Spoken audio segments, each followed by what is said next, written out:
Okay, straight into it. I'm going to show you the best settings that you need to change to improve your Sea of Thieves skill and gameplay. Setting number 1, which is one of the biggest ones in this video, is reduce hold to interact. Now this setting can be found under the gameplay tab in your settings menu and is at the very top. And essentially what it does is lets you do things like picking up crates and loading cannons just by tapping your interact button instead of the usual hold down. This is a huge time saver when it comes to selling loot or bringing supplies to your ship, and it makes it so much faster because it allows you to run at the sprinting speed while carrying loot or other items rather than the slow walking speed you usually have.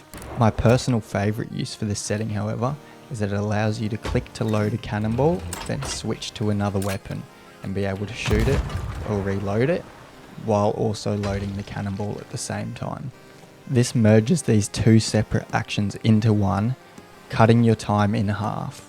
The next setting is also found under the gameplay tab by scrolling down to the very bottom, and it is server authoritative hit markers. You want to have these on. You may have heard of something called hit reg in Sea of Thieves, and this is when you shoot an enemy player and it tells you on your screen that you've hit them by giving you a hit marker, whereas on their end, there's no hit marker, they haven't been hit, and on the server's end they haven't been hit, so they don't take any damage. Turning this setting on means you only get hit markers when it is confirmed on both the server's end and the enemy player's end that you've hit them and they have actually taken damage.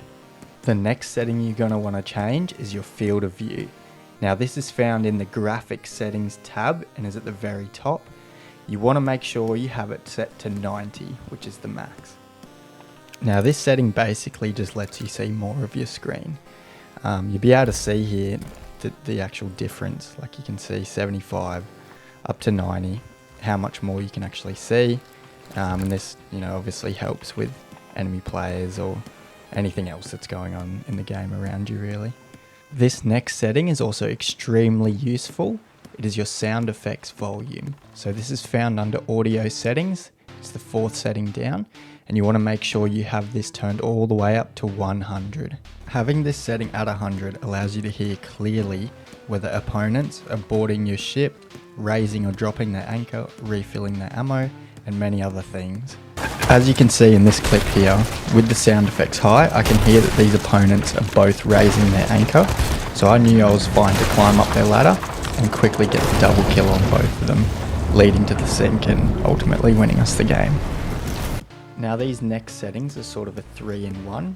Under your video settings, you want to make sure you have your VSync set to off, your brightness set to around 60, and your frame rate locked at about 144 FPS. Basically, VSync's job is to try to stop your screen from tearing while you're playing.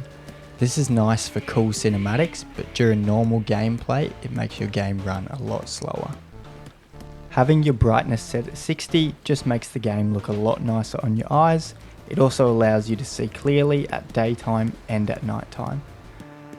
While having your frame rate locked at 144 FPS or under actually eliminates the wheel glitch. As you can see here, you use the wheel and you try and move and you just get teleported straight back to it.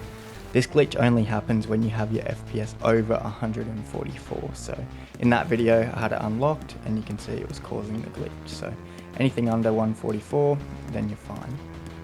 Lastly, we just have 2 more sort of quality of life settings just to make your game look a little bit nicer. So in your graphics settings right down at the bottom you have your color blindness settings. You want to have your color blindness filter set to green and red, and you want to have the strength set to 0.5. This just gives the game a little bit more pop, makes all the colours look a little bit nicer. And this last one is completely personal preference, but some people may not know, you can actually disable rats on your ship. I have them off, I find them a little bit annoying, but it's up to you. In your graphics settings, just above the colour blindness filters, you'll find it. If there's any more settings that anyone's unsure about, let me know in the comments. Other than that, these were the best settings for Sea of Thieves.